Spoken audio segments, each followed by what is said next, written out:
All right, guys. Good morning, good afternoon, good evening. Welcome back again to the channel. Happy New Week to you guys. As usual, back to let you know some of the stories making the rounds right at this moment. So, as you can see on the screen, the best 11 of the recently concluded Women's African Cup of Nations tournaments. These are the best 11. Nigeria have four players contributed to this list, which is obviously the maximum any country has in the list. We have the likes of goalkeeper Chamaka Nadozie being the best goalkeeper of the tournament. We have Michal Ozie, the best two or best right back of the tournament.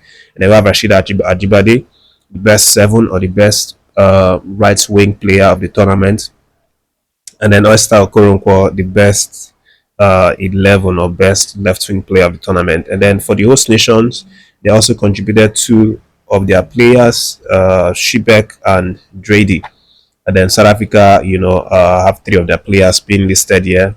Blamini, a defender, Boake, defender as well, and then midfielder Jane. Ghana also contributed two of their players, Grace and Boake. So this is so nice to see. Of course, very deserved for our players. A lot doesn't need to be said about this, especially for Esther Okoronkwo. She had the tournament of her life. It was a very very important tournament for her career because obviously she showed her quality to the world, and a lot of people started talking about her all over social media, especially with the performance in the final.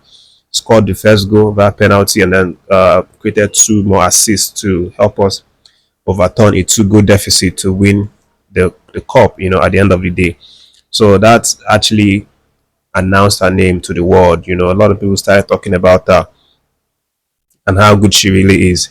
And then while there were people that were saying things that were actually true, there were also some rumors and some false information that was spreading about her. And one of such false information, which has now been confirmed to be a false information, actually is the one that was spread on Twitter, wherever a Twitter user posted a picture of Jay Jay Okocha carrying a child on his neck, and tagged the child Esther Okoronkwo back in 2006 when Okocha was playing for Bolton Wanderers. But that was actually a false information because this went viral on social media. Everyone was queuing into it that actually this is Esther Okoronkwo. No wonder, she's so good because obviously for Okocha, to carry her, on his back in the day when she was small, showed that she had all the right people in her life to actually develop into a good footballer as she is. But but Okocha has now come out, uh, to tell Punch. Punch actually contacted him to fact check if this was actually the truth. Okocha, in his response, said that this is nonsense. That's his word. It's all nonsense. That the child he was carrying on his shoulder was actually his son and not Esther Okoronkwo. That's what Okocha said. So even though JJ Okocha has debunked that rumor, calling it a false claim, it still doesn't mean that Esther Okoronkwo did not grow up in a footballing family, because in fact she did grow up in a footballing family. Her dad was an ex-international of the Super Eagles, played alongside JJ Okocha and Kanu Nwankwo back in the day. His name is Isaac Okoronkwo. He's 47 years old, and had a good spell with the Super Eagles. Played in the World Cup back in the day for Nigeria. So obviously she had all of the right people in her life, and I mean it's not uncommon for we to see footballers bringing their child up or their children up, in the business, in the footballing business. So that is what I just wanted to say here to clarify that, in case you might have seen the picture and thought that that was Esther Okoronkwo. But there was also another rumor that spread. This one has to do with our very very our one and only Oyibo player, in the team, Ashley Plumter. There was also a picture that was spread across social media. This one was in fact spread by ESPN Africa, a very very reliable source. They actually spread this one. They took a picture, or they posted a picture of a woman and called her Ashley Plumter's mom. but that in fact is not the truth, because Ashley Pumpta came out after the match and debunked that information. When a journalist asked her. So Ashley Plumpton, came out and told the journalist that that woman that was shown on the screen is not her mother. That even the young lady beside her is also not her sister.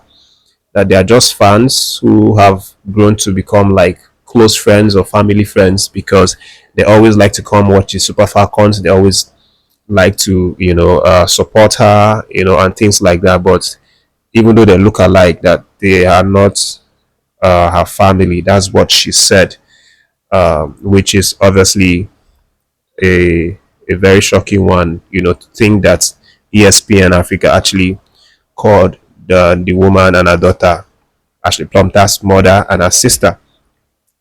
But let's not waste much time, guys. Let's talk about the Super Eagles of Nigeria, Team B, of course. Coach Eric Shell still drilling the guys in the camp, and they in fact have a friendly game today against a club side based in Zanzibar. And that game is, as I said before, a test match for the upcoming Chan African Cup of Nations starting 2nd of August.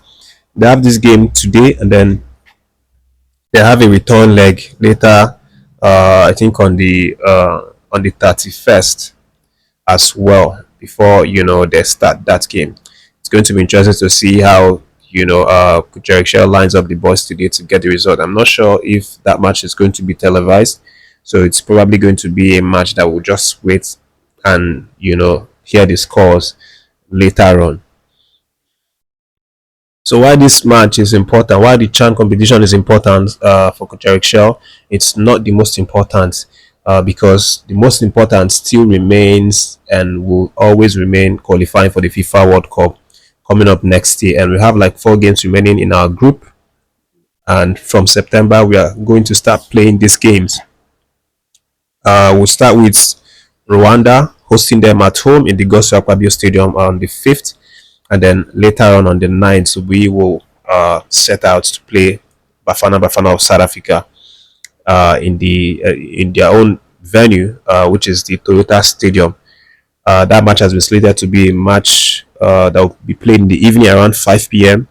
And then it's going to be very interesting, because people see this match as the ultimate decider of who is going to take that World Cup ticket from our group.